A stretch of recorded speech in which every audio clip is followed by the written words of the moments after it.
And we welcome you back to this edition of the Talk Shop in Studio 255 at the Laramie Plains Civic Center. I'm Eric Henderson, and I am the host of the Talk Shop. In our 10th year, we enjoy informing you, and one of the information segments we have is the Candidate Awareness Tour. 2026, this version, and in this year we visit with Chris Cleven. Good morning, Mr. Cleven. Good morning, Eric, and everybody else. How are you guys doing? For those in the audience that might tune in, we would love for you to introduce yourself the way that you like to be known. Absolutely. I'm Chris Cleven. I'm running for Albany County Commissioner. Some of you guys might have seen my signs out there. I ran 2 years ago, and Thad and I are really good friends. But 100 votes.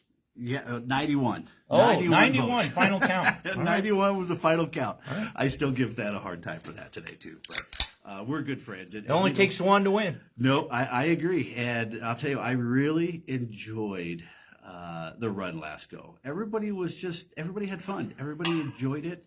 I saw, we all. So you're recently back from Evanston in the psych wards of the state of Wyoming. Yeah, and I just really enjoyed the run last go. We everybody kept it clean. Everybody had fun. We talked about what we individually would do different and why we individually are better than the next candidate. Did you learn a lot? I did. I was able to talk with a lot of people, learn about some of the different concerns that people were having, and at the same time, just simply being able to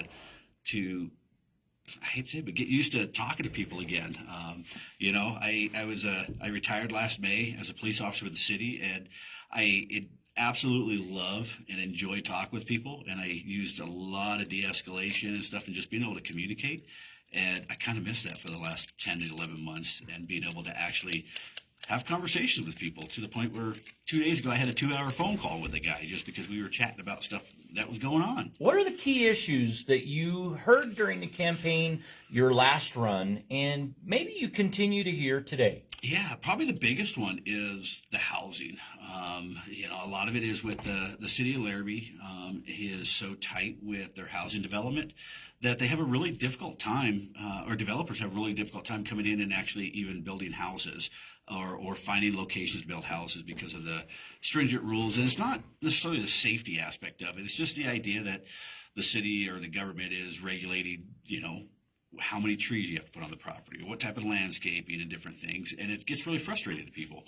And so as county commissioner, I want to be able to work with some of the landowners at what you would call the donut of Laramie, which is kind of like a 2 to 3 mile buffer around Laramie, and work with some of the landowners and try to get them at the table, if they're willing to, with some developers, and see what things we can come up with to help with some of this housing development out in the county. I know that a lot of it's going to be, a lot of the concerns people have are septic systems and the water systems. And that's where one of the big things that I actually have expertise in is being able to help create a water and sewer, or what they call special districts in the county. And so that, to me, that's huge. I spearheaded and created the special district that we are in, just strictly for road maintenance. You're one of the few to have accomplished that task. Yeah, probably in the last 15 years. I'd have to sit down and look at the dates, but we've had a road district in for about at least 10 years now, I think. And, it's only for road maintenance. And I think right now we're paying $275 a year. And it's based, because of the way we have ours designed, we try to make it as fair as possible. So it's based on how far down the road you drive.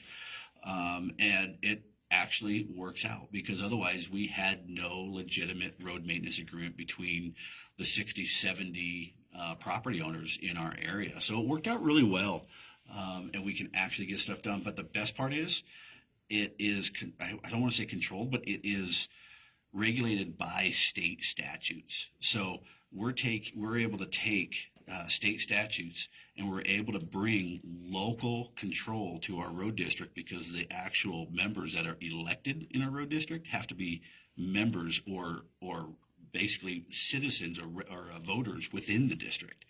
So the more local representation you have, the better you actually can get. You can get voices out. You can actually have conversations with people. Going back to your career in law enforcement, one text comes in to the Talk Shop text line, and that is, what parallels do you have between law enforcement and your pursuit of my vote for county commissioner? Yeah, absolutely. So, what a lot of people don't realize is with law enforcement, we carry, or I refer to myself still because I spent an entire career here at Laramie PD, so I apologize, but I am retired now. But we would carry a cheat sheet pamphlet that was printed every year of state statutes because we never relied on, we remember what that says. We always, especially if we're dealing with a felony or something critical, we would always go back to that book and look it up and read the words. Now, many times I was training new recruits, so that's one of the reasons why I always did that, because I'm trying to bring them back and I'm trying to make sure that they understand that, you got to go back to the source. So between the state statutes and the Wyoming Constitution, those are the two things that you have to follow through when you're in law enforcement. And I think as an elected official, far too often, a lot of them just forget about the statutes and the Constitution. And I think it's critical to have those things with you when you're evaluating different policies, different resolutions, and say, how does that affect, or how is that affected by our statutes that we currently have? How is that affected by the actual Wyoming Constitution? We have, our Wyoming Constitution calls for our freedoms. We have, I know it sounds crazy and it's kind of outdated for some people think, but a fence out state for livestock. We have a right to farm and ranch in Wyoming and to fence out livestock. And, it's just one of those things. Just recently came up in the Planning and Zoning Commission, and I just happened to stumble across it by accident because I was looking at the maps. And just to the point where essentially they're taking... So what's going on? Yeah, the Planning and Zoning Commission. I actually have down here... For the county. For the county, correct, not for the city. So there are city and county. The Planning and Zoning Commission briefly discussed, I believe it was back in December 10th, if I look at the date correctly. During that meeting, they discussed the idea of changing the definition, I guess you could say, of livestock. And the idea is they're looking at the fencing issues with livestock. And the reason why they're looking at it is because a few years ago, the state statute changed for people that are creating subdivisions. And if they, depend on what area the subdivision is in, that person subdividing the property now has to fence the entire property, which, as you know, could be a pretty substantial cost, especially if you're not going to do it yourself or with your family. You're going to have to pay somebody to do it. You could be looking at tens of thousands of dollars because they also have standards that they have to go to for the animals, for wildlife to be able to still get through. So they looked at an issue with fencing because they're having at least one developer that was giving a little bit of pushback and frustration about it. Now, I will say that there actually is an out, and that is that if you have a letter signed by all the adjacent landowners saying that they don't have livestock and they don't need fencing, you don't have to put fencing up. So there is a caveat that the legislatures put in there to help prevent somebody from having to fence off 300 acres just because they want to subdivide it into smaller lots. But what they do is they took a problem with fencing and they essentially put that towards, and they put the burden from the developer onto an already private landowner. And so essentially what they're doing is they're changing it from, if you have a zoning in ranchette, they're changing it from a permissible use, which is accepted by right, which is what they listed there in the Planning and Zoning Commission, and they're changing it to a conditional use. But here's the kicker. Have any idea how much a conditional use permit costs? No $750. So now if somebody wants to go back and do what they could do today, if they want to wait until after June 2nd and try to do it, they technically would have to go through the process to fill out a conditional use permit, pay $750, and hopefully get permission to do what they want to do on June 3rd versus today. So you indicate that you were unaware of this. I did. How many hearings were they on for this change before they made the change in the planning commission? Yeah, so I went back because when I first read that, I was fired up that night. I was reading through. I was actually going back and watching the Planning and Zoning Commission meetings because I wanted to see what was actually discussed. Like, okay, I want to understand. I'm a why person. Why did they actually make this change? And so I wanted to understand it. And believe it or not, the actual change for ranchette property was never discussed, not even once. The only mention to it was the fact that it was changed by the planning and zoning, the planning office, and they discussed some of the stuff in neighborhood zoning as well as industrial zoning, but they never actually discussed it. And so on December 10th, the Planning and Zoning Commission actually sent it back to the planning office to make those changes, is what they said.